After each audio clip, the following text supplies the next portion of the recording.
তৃণমূল আমলে বারে বারে উন্নয়নের আলো থেকে বঞ্চিত থেকেছেন সাধারণ মানুষ। রাজ্যে পালাবদলের পর বিজেপি সরকার সমাজের সমস্ত স্তরের মানুষের উন্নয়নের কথা ভাবছে। বেতন পাচ্ছিলেন না উত্তর দমদম পুরসভা এলাকার সাফাই কর্মীরা। সেই সমস্যার সমাধানে এগিয়ে আসেন উত্তর দমদমের বিধায়ক সৌরভ শিকদার।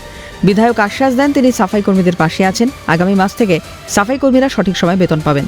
বর্ষায় সাফাই কর্মীদের কাজ করতে নানা অসুবিধার সম্মুখীন হতে হয়, সেই বিষয়কে মাথায় রেখে তাদের হাতে বর্ষাতে তুলে দেন বিধায়ক সৌরভ শিকদার।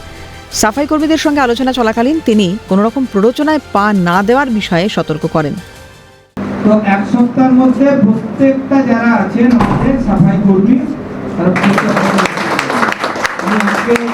যা আছে ঘরে আপনাদের কাছে পৌঁছে যাবে। আপনারা কাজ করুন, দয়া করে কারণ প্ররোচনায় রাজনীতি কিছু লোকজন আছে বিরোধীদের হেরে গিয়েও শিক্ষা হয়নি, তারা বিভিন্নভাবে প্ররোচনা দিয়ে যাচ্ছে।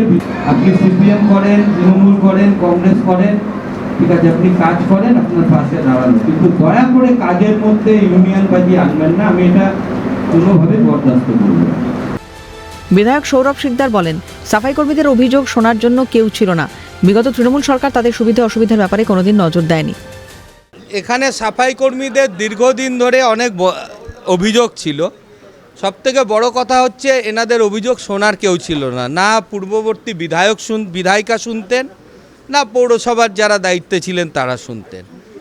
যেহেতু একটা বেতনের সমস্যা হয়েছিল, এনারা ধর্মঘটে বসেছিলেন, তখন আমি এনাদের কাছে আসি, কথা বলি এবং এনাদের ধন্যবাদ আমার আশ্বাসে এনারা তুলেও নেন ধর্মঘট, সাথে সাথে 1 ঘন্টার মধ্যে তুলে নেন। এবং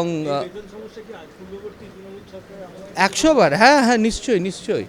তো আমি ওনাদের বলেছি এটা রেগুলারাইজ হয়ে যাবে। ওনারা পেয়েছেন, গত মাসেরটাও পেয়েছেন, এই মাসেরটাও চেষ্টা করব যত তাড়াতাড়ি করে দেওয়ার। কারণ এই পুরসভায় অনেক দুর্নীতি রয়েছেন। আমাদের নতুন ইও সাহেবও এসছেন, এখানে এরকমও উদাহরণ পাওয়া গেছে যে কমিউনিটি হলের ভাড়া কাউন্সিলর নিজের পকেটে রেখে দিয়েছে, পুরসভায় জমা করেননি। বিধায়ক সৌরভ শিকদার মনে করছেন, কিছু রাজনৈতিক দল নানা রকম উস্কানির মাধ্যমে সরকারি কাজে বাধা দেওয়ার চেষ্টা করছে। তাদের বিরুদ্ধে কঠোর আইনি পদক্ষেপ গ্রহণ করা হবে।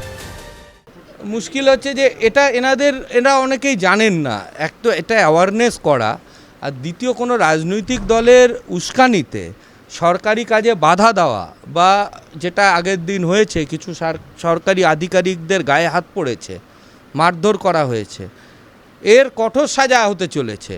এবং এটা করবেন না দয়া করে।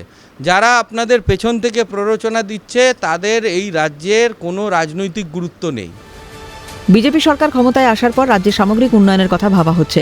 বিধায়ক সৌরভ শিকদার সাফাই কর্মীদের পাশে দাঁড়ানোয় খুশি তারাও।